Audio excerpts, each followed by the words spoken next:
lagi sama aku, Siva Fauzia Nabila dari SMK Negeri 1 Majalengka, kelas 11 TKJ 1. Di video kali ini aku masih membahas mengenai Mikrotik MTCNA Preparation di bab 6, yaitu Basic Configuration. Langsung saja ke pembahasan pertama, yaitu hostname, router identity. Yang pertama, router identity atau hostname digunakan sebagai pengenal atau identitas mengenai router itu sendiri. Yang kedua, setting hostname bisa dilakukan secara GUI maupun CLI. Nah, selanjutnya IP address. Nah, IP address ini adalah sebuah alamat yang mengidentifikasi perangkat ke internet. Jadi, IP address itu diibaratkan seperti identitas number binary pada suatu perangkat dan konfigurasi IP address di Mikrotik. Itu bisa dilakukan dengan dua cara, yaitu bisa menggunakan menu pada Winbox yang berbasiskan GUI ataupun menu terminal pada Winbox yang berbasiskan CLI. Nah, selanjutnya IP address CLI. Pertama, perintah masuk ke suatu menu atau IP address. Kedua, perintah kembali ke direktori sebelum IP address. Ketiga, perintah kembali ke direktori awal atau root. Keempat, perintah masuk ke konfigurasi IP address. Kelima, perintah melihat konfigurasi IP address. Dan yang terakhir, yang keenam, perintah lain dari konfigurasi IP address. Oke teman-teman, sini mengkonfigurasi IP address dengan cara GUI and CLI. Langkah pertama, kita buka dulu environment Pinatlab kita, lalu pastikan terhubung ke Winbox-nya. Untuk konfigurasi IP address bisa dilakukan dengan dua cara, yaitu dengan cara GUI dan CLI. Yang pertama, untuk GUI caranya pergi ke menu IP, lalu ada tulisan GUIs. Kemudian cara menambahkan IP addressnya, klik tombol plus seperti ini teman-teman. Lalu klik IP addressnya berapa, lalu interface-nya ether 2. Jika sudah benar, lalu di apply, nanti akan secara langsung teridentifikasi networknya, lalu klik OK. Yang kedua, untuk cara CLI, kita pergi ke new terminal. Kita cek terlebih dahulu, ketik IP address, print, lalu enter. Kemudian kita mempunyai interface, nanti ketik interface print lalu enter teman-teman. Nah, misalkan ingin menambahkan IP address di ether 3. Cara menambahkannya yaitu pertama, cara menambahkan IP address kita bisa menggunakan perintah add address, yaitu kasih IP address kita berapa, setelah itu ketik ether 3 lalu ketik enter, lalu kita print. Kedua, cara menghapus IP address, misal ether 3 memiliki IP address 192.168.39.1, lalu kita ingin menghapusnya bagaimana? Jadi kita bisa menggunakan opsi remove, lalu ketik number plus 2 lalu enter.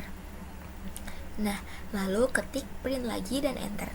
Ketika sudah benar hasil menambah dan menghapus IP address, lalu kita coba lakukan mendisable dan enable. Ketiga, maksudnya disable dan enable itu jadi IP addressnya itu ada pada header ini, tapi statusnya tidak aktif. Misal menggunakan menu Winbox, pergi ke IP address. Misal di sini aku memiliki IP address di header 2. Nah, statusnya tidak aktif. Kalau ingin tidak aktif, kita klik saja disable. Itu kalau menggunakan GUI. Kalau menggunakan CLI, kita bisa menggunakan opsi disable. Untuk menonaktifkan, kita ketik disable, lalu ketik 1, lalu enter. Untuk mengaktifkan, yang pertama ketik enable number, yaitu 1, lalu ketik enter. Kedua, ketik print lalu enter. Ketiga, nanti akan kembali ke status aktif. Yang keempat, kita akan memodifikasi IP address. Yang pertama, kita bisa ketik set, atau lalu kita spesifikasikan tadi kan nomor 1. Nah, jadi kita ketik 1 address dan IP address yang benar lalu enter. Lalu ketik print lalu enter. Ketika maka nanti sudah berubah jadi kita sudah memodifikasi IP addressnya teman-teman. Untuk yang selanjutnya yaitu trick about CLI.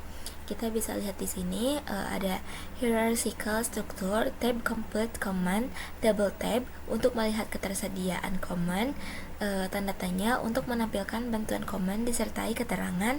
Untuk navigasi command bisa menggunakan kursor pada keyboard, teman-teman.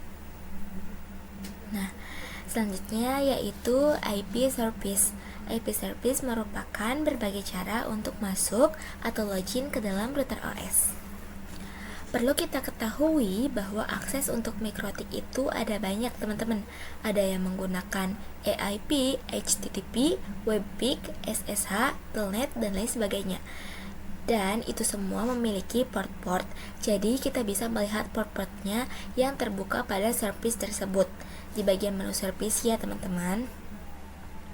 Nah, dapat juga digunakan dalam membatasi user untuk login dari salah satu service dengan cara mematikan atau merubah nilai port pada service tersebut, teman-teman.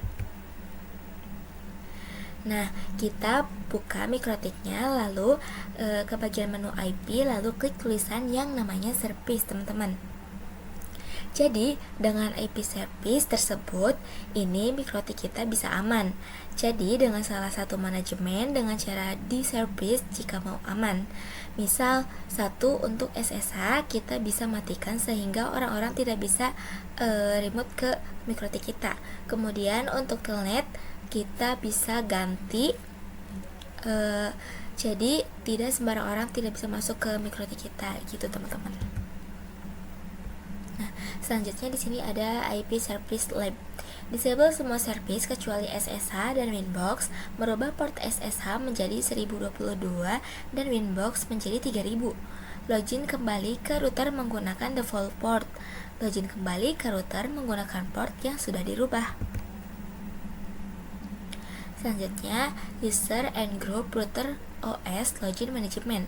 Router OS Login Management digunakan untuk mengatur siapa saja yang diizinkan masuk ke dalam router atau konsol, serial terminal, telnet, SSH, WebPIC, Winbox. Untuk mengatur dan membuat siapa saja yang boleh masuk ke dalam router terdapat dua option, yaitu local database dan radio server. Manajemen user dapat dilakukan dengan group dan user. Group yaitu profil pengelompokan user, menentukan privilege yang bisa diperoleh suatu user, sedangkan user yaitu merupakan login atau username dan password dari suatu user, teman-teman. Nah, selanjutnya router OS Login Management User. By default, mikrotik menggunakan user admin tanpa password untuk login. Selain itu, kita bisa membuat user baru dan memberikan hak akses yang berbeda terhadap user tersebut. Dapat juga melakukan pembatasan berdasarkan IP address yang digunakannya. Selanjutnya, user router OS Login Management. Kita bisa lihat di Winbox pada menu sistem, lalu ada tulisan users, terus ada group, jadi hanya ada 3 jenis grup. Kita fokuskan pada pembelajaran users. User ini terdapat sistem default, user bawaan yaitu admin. Kita bisa buat user baru, kita bisa setting user pada menu sistem user, by default sudah terdaftar, yaitu user admin dengan grup pool, bisa kita disable ataupun hapus. Cara menambahkan user baru yaitu yang pertama, klik tombol close, kedua, isi name-nya bebas, ketiga, grupnya kita pilih full, keempat, allowed address-nya yaitu address-nya itu IP address yang mana yang diizinkan. Terus yang kelima, untuk bagian passwordnya bebas, misal 1, 2, 3. Yang keenam, lalu apply dan klik OK. Nah, jadi kita sudah berhasil menambahkan user baru. Nanti kita bisa lihat di active users-nya, teman-teman. Nah, yang terakhir di sini ada router OS Login Management Group. Group digunakan untuk memberikan hak akses terhadap user. By default terdapat 3 grup di mikrotik, yaitu full, write, dan read atau permissions. Kita juga bisa membuat custom group baru sesuai dengan aturan yang kita inginkan, teman-teman. Nah, bisa dilihat di sini, teman-teman. Untuk full, word, dan read-nya. Nah, Sekian video dari aku, semoga bermanfaat. Mohon maaf apabila ada salah kata. Wassalamualaikum warahmatullahi wabarakatuh. See you.